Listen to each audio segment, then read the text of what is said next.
Well played. Cheers. Well, Judd. Cheers, Joe. So we were chatting away just before the mid-session interval going.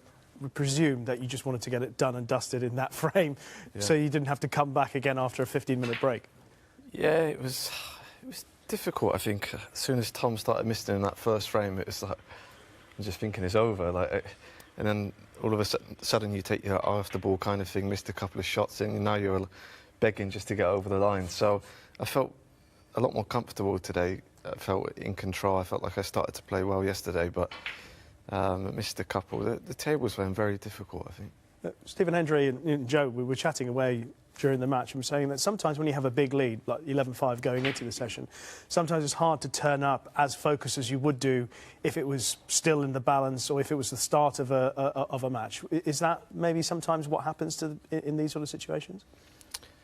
I think sometimes it can. I think it kind of threw me off a little bit when I thought Tom was going to fight back a little bit and make a couple of one-visits when the pressure was off, and then he missed a couple early on. It kind of surprised me. I was a bit shook up, really. I wasn't ready for that. So, yeah, it's my own fault, really. But it was nice to get the job done with in the end. Yeah, no, I just said I was really impressed. I'd done the first session, and you could see visibly, you could see the table wasn't reacting how you wanted it to, and you didn't go to plan B. That's not your style, but you sort of played the percentages and you just got the job done, got a nice, comfortable session lead, and just shows you can, there's many aspects to your game now, not just all the fancy, wonderful shots.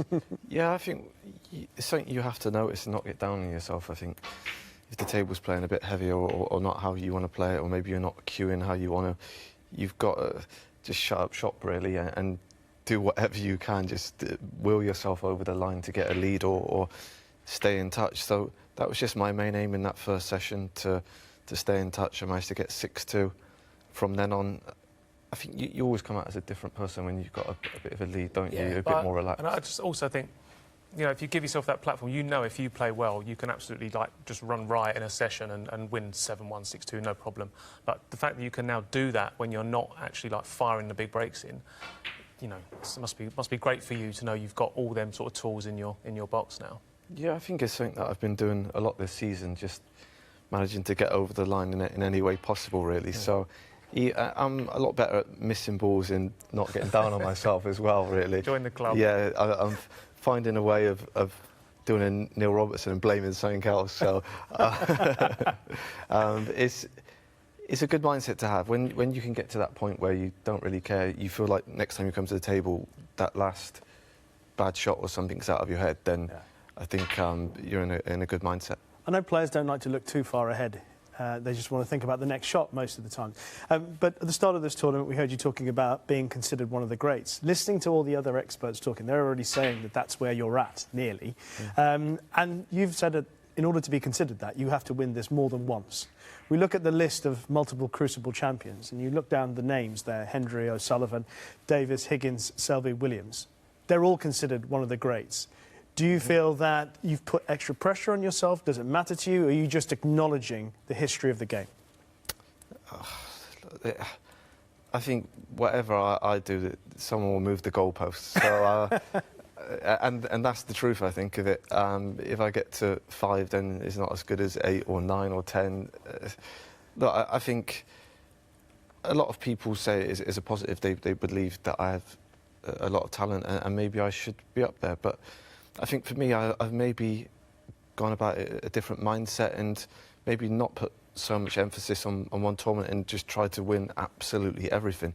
And maybe that has a detrimental effect when it comes to the World Championship. But it's just something I love winning, and I'd rather win 5 or 6 times a year than once a year here. So it's not for everyone, but it's just my mindset.